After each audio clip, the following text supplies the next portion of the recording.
The grove was quiet, shaded by trees that danced gently in the morning breeze. The disciples sat in anticipation. Among the disciples, I approached, my heart weighed down with the heavy burden of unspoken sorrow. Bowing deeply, I spoke, my voice trembling. Master, my heart feels broken, shattered by the loss of someone I held so dear. Mistakes seem to repeat endlessly. The disciples listened closely, leaning forward, their expressions reflecting the weight of Buddha's words and their own self-reflections. We do not repeat mistakes because life commands it, Buddha continued, but because our mind remains bound by habits unchallenged. He paused, glancing at each disciple as if inviting them to unravel their own knots of understanding and reflection. A traveler journeys far but walks the same path daily. His feet are familiar, yet his spirit remains stagnant, Buddha said. A young disciple, Subala, asked hesitantly, Master, if the path feels safe, how do we dare venture beyond its comfort? Buddha turned to him, his gaze neither harsh nor soft, but penetrating, as if uncovering the essence of the question. The safety of repetition, Buddha answered, is an illusion. I nodded, feeling as though the weight of my sorrow mirrored this imagined burden. When you pour the water from the pot, the Buddha continued, does the pot shatter? Does it cease to exist? His words resonated deeply, sparking a flicker of understanding within me, though the answers eluded my grasp. No, Master, I replied hesitantly. The pot remains, ready to be filled again when the time comes. The Buddha smiled softly, as if pleased with my nascent comprehension. The disciples murmured softly, reflecting on their own lives and moments when desire obscured wisdom like clouds obscuring sunlight. One day, Buddha narrated, the prince stood before his palace gates and finally declared, this place is not my refuge. My heart yearned to embrace his teachings, but the grip of grief held tight, refusing to yield so easily. Master, I whispered, how can I let go when my soul clings to the pain? As though it defines me? The Buddha extended his hand, palm open, and a small leaf fell into it, carried by the morning breeze. He held the leaf delicately, turning it as he spoke. This leaf falls from the tree, yet the tree remains whole, unharmed by its loss. He gestured toward the grove, its symmetry interrupted by errant branches, an analogy to the nature of imperfection itself. Life offers lessons, Buddha said softly. Its imperfections create the disruptions we need to change our chosen patterns. Another disciple, Kema, asked hesitantly, Master, how do we see clearly when the mind remains fogged by fear and confusion? Fear is a mirror, Buddha replied gently. The tree does not dwell on what it loses, he replied. It simply grows anew. Embracing the cycles of change, the morning sun climbed higher, illuminating the world in radiant golden hues. Yet my heart felt shrouded in shadow. A man walking through dense fog, Buddha said, focuses only on shadows, convinced they are obstacles barring his path. The disciples considered Buddha's analogy, their minds opening slowly yet powerfully to comprehend the illusions they often entertained. He reached down, scooping a handful of soil into his palm, its texture rich and alive. This soil, he said, is the source of life for the seed, though it appears dark and unyielding. From mistakes carried forward rather than released as opportunities to begin anew. Subala's gaze lifted slightly, his mind shifting, the possibility of releasing burdens and embracing freedom suddenly apparent.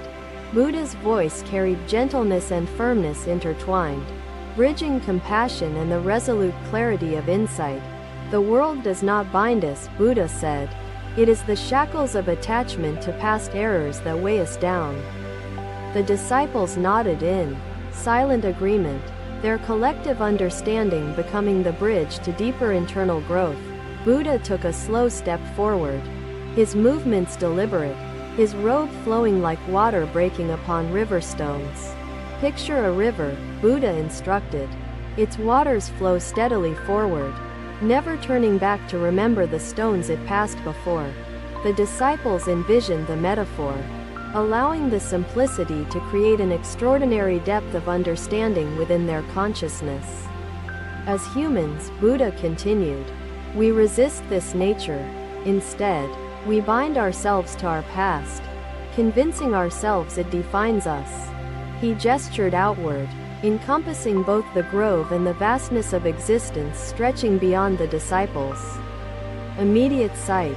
Do you believe, Buddha asked softly, that a shadow cast by a tree forever defines the shape of the branches above? The disciples reflected quietly, their hearts moved by Buddha's profound question and the layers of wisdom it carried. A shadow, Buddha continued, exists briefly before the light moves forward. Let your mistakes become shadows, not anchors. Kima's face softened, her heart drawn to Buddha's compassionate truth, her desire for transformation igniting within. Master, she asked quietly, if mistakes are shadows, why do they feel so permanent, so heavy within our hearts? Buddha turned to her, his expression kind and yet unyielding, embodying both compassion and accountability intertwined. They feel permanent, Buddha replied, only because you hold them tightly. Release them, and they vanish into impermanence naturally. Remember, he said, healing is not the absence of pain but the acceptance of life's impermanence and its endless transformations. As I rose to leave, the wind carried the scent of blooming flowers, a reminder that even amidst sorrow, life continues to create beauty. Imperfections, Buddha said, are not barriers to growth but paths leading you toward the truth of your interconnectedness with life. He paused, sensing the harmony between himself, his disciples, and the unseen presence of timeless understanding in the grove. Release your attachment, Buddha instructed, not only to your errors but to your successes, for both are transient shadows. Subala, Kema, and Ananda exchanged brief glances, recognizing the collective wisdom unfolding in the unity of Buddha's teaching. Buddha's voice carried through the grove, effortlessly intertwining simplicity with vast and unending layers of profound truth. Let repetition be your teacher, Buddha concluded softly. Within each cycle lies the wisdom to free yourself entirely. The disciples bowed low, their hearts lighter, yet filled with the weight of Buddha's extraordinary insight and compassion. Another day. Another gathering. The hills of Rajagaya stood silently as wind caressed their ancient surfaces, whispering truths untold. The Buddha regarded me with a gentle smile, his eyes reflecting an understanding deeper than words could convey. Do you see how the willow moves with the wind, bending but never breaking? He asked, his voice carrying the clarity of a tranquil stream. We struggle yet fail to see its origin. His voice carried the serenity of flowing water, easing their anxieties while challenging their deepest hidden attachments to suffering. Sujata, a disciple burdened by doubt, spoke hesitantly. Master, what if the web seems invisible? How do we see it? Buddha turned to her, his eyes soft yet piercing, as though seeking her hidden truth and the root of her fear. An ox roams the field, Buddha said, its gaze unfocused, distracted by grass, its barn seeming distant though steps away. Sujata frowned, contemplating the metaphor, her mind slowly grasping its relevance. The possibility of clarity within her confusion. Perception blurs, Buddha explained. The mind focuses on fragments rather than the whole, caught in shadows instead of light. I contemplated his words, the interplay of surrender and strength weaving a tapestry of meaning in my thoughts. But Master, I said, my voice trembling, my grief feels like a storm. Its winds unyielding, threatening to uproot my spirit. Without mindfulness, his blade splinters what it could have shaped. Kema, another disciple, asked quietly, Master, When fear obscures the way, how do we move forward without sight? Fear distorts, Buddha replied gently. The soft rustling of the leaves accompanied his words, a symphony of nature's quiet wisdom echoing in the background. Master, I murmured, if mindfulness is the root, how do I cultivate it when my thoughts scatter like leaves in the wind? The Buddha's gaze softened further, his expression a wellspring of patience. As he placed his palms together in a gesture of prayer, picture yourself walking, Buddha instructed. You hesitate not because the path is blocked, but because you doubt your steps themselves. With each breath, a semblance of stillness crept into my restless mind, as if the storm within was beginning to abate. Master, I said after a time, opening my eyes, this stillness feels fragile, like the calm before another storm. How can I trust it? The Buddha reached for a stone nearby, its surface smooth and cool, and held it in his hand. This stone, he said, rests quietly, enduring the flow of time, yet within it lies the strength of the ages. When you see the root of the obstacle, you unravel its hold upon you. He turned to Sujata, his gaze unwavering, his words carrying both compassion and the demand for self-accountability. I turned the stone over in my hand. The simplicity of its form belied the depth of its symbolism. Master, I asked, how do I find this stillness when my heart resists? Tethered to the pain of the past? The Buddha gestured to the willow above, its branches weaving intricate patterns against the expanse of the sky. It darkens not your spirit but your perspective when held too tightly. He paused, his presence embodying both timeless wisdom and the unconditional compassion of truth shared. Without judgment, the seeds of error, Buddha continued, do not condemn you. They offer the opportunity to plant new intentions grounded in mindfulness. Kema asked quietly, Master, how do we cultivate mindfulness when past mistakes scream louder than present silence? Buddha gestured toward the hills, their imperfections blending seamlessly into the vastness of nature's harmony and eternal rhythm. Imperfections, Buddha said softly, are not barriers but invitations to understand, to connect deeper with life's intrinsic lessons.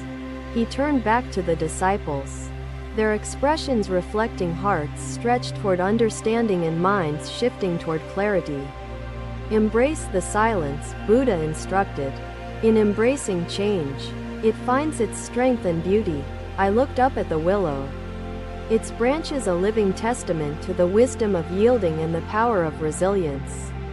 The ox, Buddha repeated, finds the barn not by questioning its steps but by trusting its inner direction unshaken.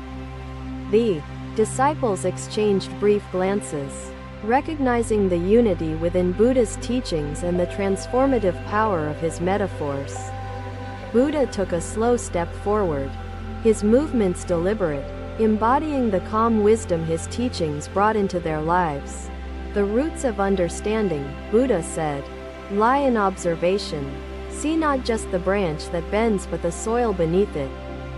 Kema frowned slightly, unsure of the metaphor's meaning yet sensing its potential to shift her perspective profoundly. The Buddha's words remained with me, a guide to navigating the storms of the heart with grace and resilience. Another day, another morning steeped in quiet reflection, the monastery awakening to the gentle light of the rising sun. Life mirrors the carpenter, Buddha explained. When you honor its nature, transformation follows naturally without resistance or force. He gestured toward the sky, its boundless expanse symbolizing the infinite possibilities beyond their perceived limitations. Release the attachments, Buddha instructed, not just to your errors but to the belief they define your capacity for growth. Sujata and Kema exchanged brief glances, recognizing the shared wisdom unfolding through Buddha's simple yet profound instruction. Let the past teach you, Buddha concluded softly. Its cycles, when observed with humility, reveal the freedom to break them.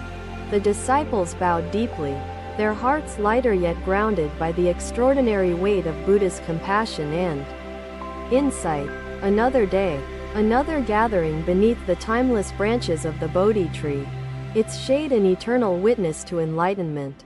The Buddha turned his gaze to me, his eyes reflecting the profound wisdom of the interconnectedness of all things. Sorrow, he said, is like the mud, rich with nutrients for transformation if you choose to cultivate the conditions for growth. Yet, many refuse its lessons, bound by regret rather than understanding.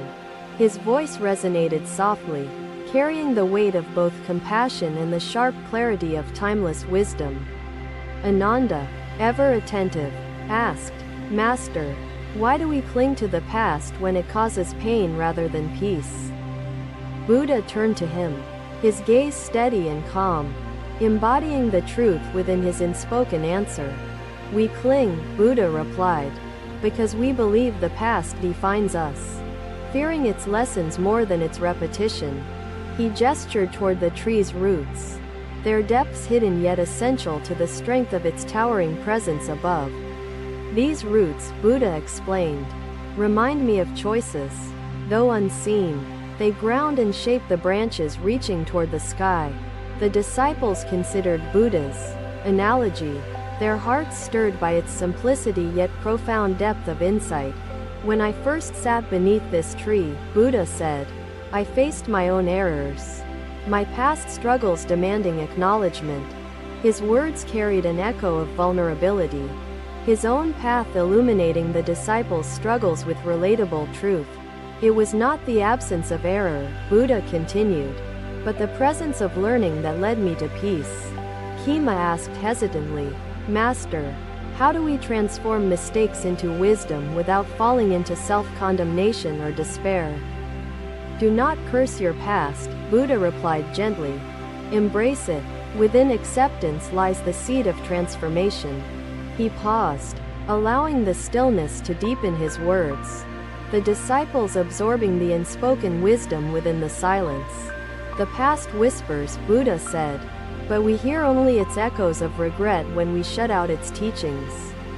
Sujata, another disciple, asked quietly, "Master, how do we hear its teachings when fear drowns its voice within us?"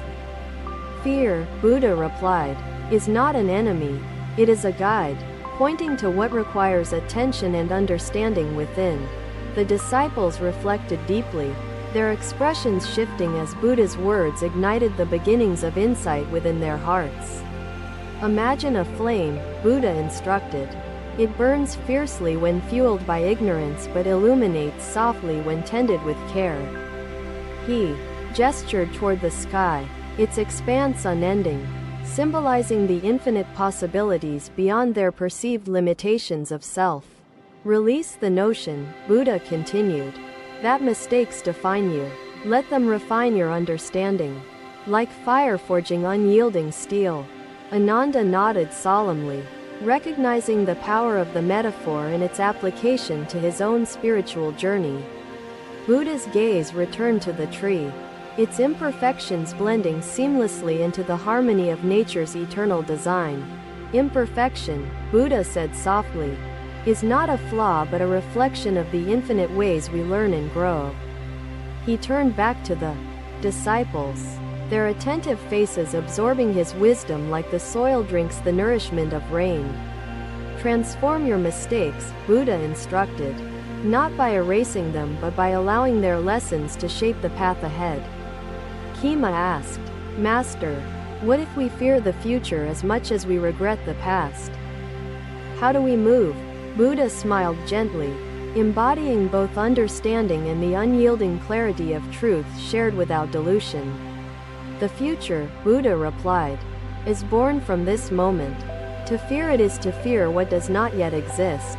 The disciples exchanged thoughtful glances, recognizing the simplicity and profound depth inherent in Buddha's answer. "Focus here," Buddha said, gesturing to the ground beneath them. "The present is where the transformation of past and future begins." He gestured toward the tree's canopy, its branches extending outward as though embracing the entire expanse of existence. Like the roots and branches of this tree, Buddha explained, your choices connect the unseen past to the infinite future. Sujata's gaze softened, her heart lighter, yet deeply moved by the gravity of Buddha's timeless teaching. Let your past teach, Buddha concluded. When you listen with humility, its lessons become the strength that guides your steps forward. The disciples bowed low, their spirits uplifted yet grounded in the extraordinary clarity of Buddha's compassion and wisdom. Thank you for watching. Buddha's teachings are always with you. Subscribe to our channel and we will see you in the next video.